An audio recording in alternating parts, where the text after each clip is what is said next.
The other day my father-in-law asked me how I managed to create a dual colour buttercream swirl on some cupcakes I'd made. He asked if I used an airbrush, which is one way of doing it, but I don't actually own one of those at present. When I've sold more cakes, I will be treating myself to one. For the time being, there are other techniques you can use, and I'm going to show you one of them now. And this is actually the technique I used for the cupcakes that we actually had the other day for my son's birthday. You need to have some different coloured buttercream. Can you point at the cup? Can you point at the glass? Where is it?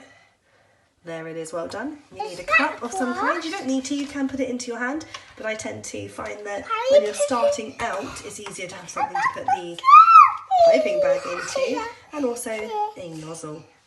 I'm going to tell you that my favourite nozzle for making rosettes is a Wilton 2D. You can also use a Wilton 1M. They both deliver really beautiful rosette designs.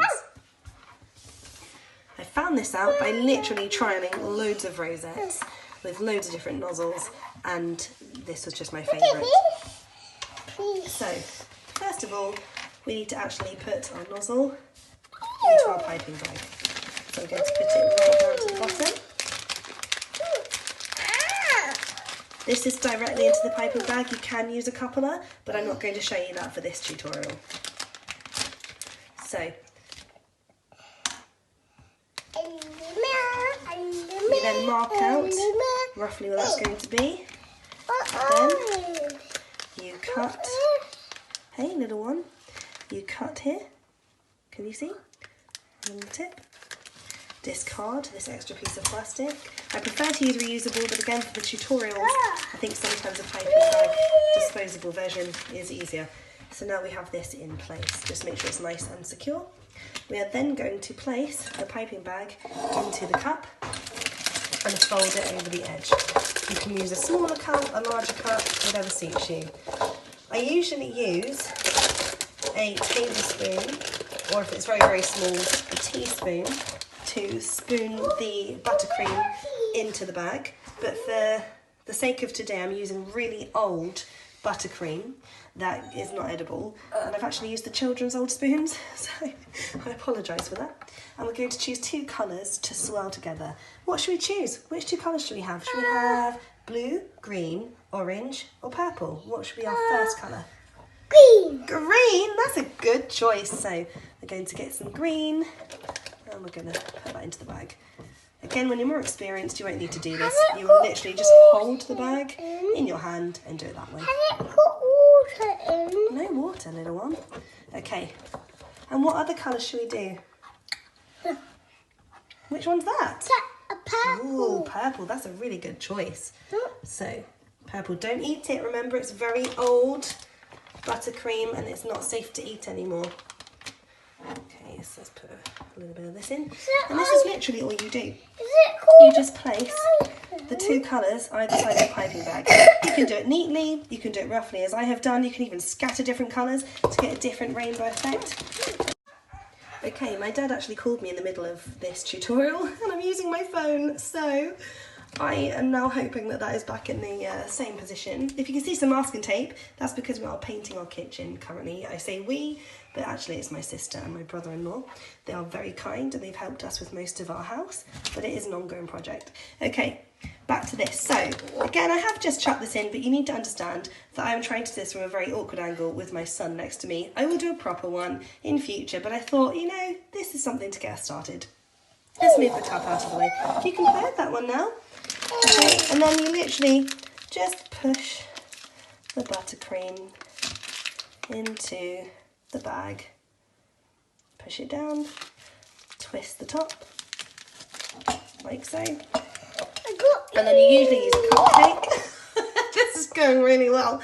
You usually use a cupcake. I'm going to use one of the children's bowls. Why not? They don't use them really anymore. And we're going to do a little rosette on top.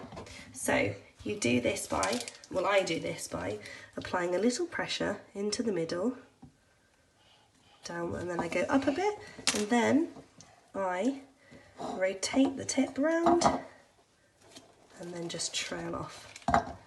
Much easier on a cupcake. So there you go. Not a bad effort considering. How does it go down there? Oh, I don't know, my little one. Okay. I can't get it out. Oh, what have you put in there? Well, that was silly, putting a Lego head inside that roll of piping bags, you crazy cookie. I'm going to do another one for you. And I'm actually going to do this one on top of a bowl. I'm hoping this one won't move as much as the other. So again, this is how I do it. So the other one, as you can see, was mainly the green side. So we apply a little bit of pressure into the middle, down and then up, and then just follow it round and trail off. That was much nicer. And there we have a rosette that's now starting to incorporate the purple. So I'm going to take this off with my finger, stick it in there, and show you again. You can just literally go down and round, but I like to put a little bit in the middle so that it's slightly raised, and I find that then you get a better rosette. So now you should get a really nice mix of green and purple. So I go into the middle, up a bit, and then I go round and trail off. Okay. Hi. What's up? Okay. Why is I'm going to show you one more time. Why is it not getting out? What do you mean not getting out? No, I'll help you with that in a moment, okay?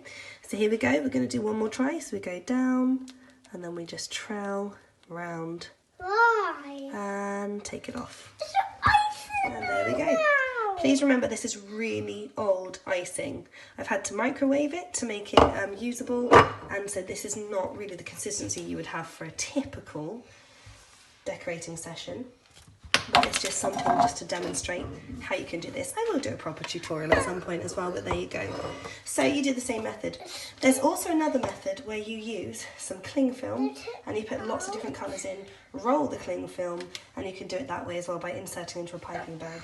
I try to avoid that method just because I really hate the wastage and all the extra plastic, but I will show you that in another video.